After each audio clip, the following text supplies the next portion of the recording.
അനുദിന വിശുദ്ധർ ജൂൺ 17 വിശുദ്ധ നിക്കാൻഡറും വിശുദ്ധ മാർസിയനും. AD 4-ാം നൂറ്റാണ്ടിൽ ഡയക്ലീഷ്യൻ ചക്രവർത്തിയുടെ കാലത്ത് രക്തസാക്ഷികളായ വിശുദ്ധരാണ് നിക്കാൻഡറും മാർസിയനും.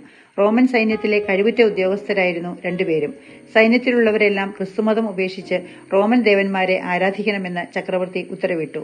നിക്കാൻഡറും മാർസിയനും തങ്ങളുടെ വിശ്വാസം ഉപേക്ഷിക്കാൻ തയ്യാറായില്ല. പകരം അവർ ജോലി രാജിവെച്ച് പുറത്തുപോയി.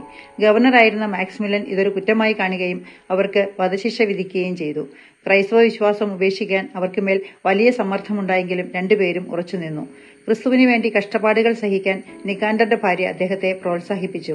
എന്നാൽ വിജാതിയായിരുന്ന മാർസിയന്റെ ഭാര്യ തനിക്കും കുഞ്ഞിനും വേണ്ടി ക്രിസ്തുമതം ഉപേക്ഷിച്ച് ജീവൻ രക്ഷിക്കാൻ മാർസിയനോട് കേണപേക്ഷിച്ചു. മാർസിയൻ അവളുടെ വിഗ്രഹാരാധനയെയും അവിശ്വാസത്തെയും ശാന്തമായി ശാസിച്ചു. AD 306 ജൂൺ 17 ഇരുവരെയും വാളിനിരയാക്കി. തങ്ങളുടെ വിധി സന്തോഷത്തോടെ സ്വീകരിച്ച് അവർ രക്തസാക്ഷിത്വത്തിന്റെ മകുടം ചൂടി.